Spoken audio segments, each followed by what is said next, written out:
জুলাই গণঅভ্যুত্থানের মূল চেতনা এবং সবার আগে বাংলাদেশ নীতির ওপর ভিত্তি করে বাংলাদেশ আজ একটি আত্মমর্যাদাশীল, স্বাধীন ও সার্বভৌম রাষ্ট্র হিসেবে বিশ্ব দরবারে নিজের অবস্থান সুদৃঢ় করছে বলে জানিয়েছেন প্রধানমন্ত্রীর উপদেষ্টা ও কার্যালয়ের মুখপাত্র মাহদি আমিন।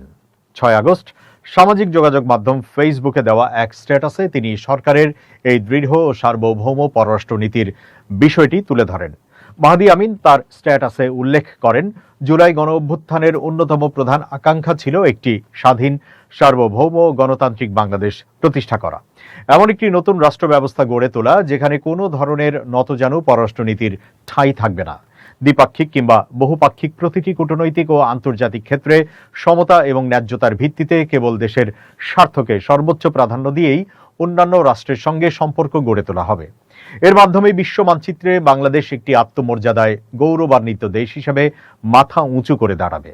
পলাতক ও দণ্ডপ্রাপ্ত ফ্যাসিস্ট নেত্রীকে দিল্লিতে প্রকাশ্যে বক্তব্য দেওয়ার সুযোগ দেওয়ার ঘটনায় পররাষ্ট্র মন্ত্রণালয় থেকে যেভাবে জোরালো ভাষায় ক্ষুব্ধ প্রতিক্রিয়া জানানো হয়েছে, সেটির উল্লেখ করে মাহদি আমিন বলেন, পররাষ্ট্র মন্ত্রণালয়ের এই প্রতিক্রিয়া একটি সার্বভৌম ও মর্যাদাবান বাংলাদেশের আসল প্রতিচ্ছবি বহন করে।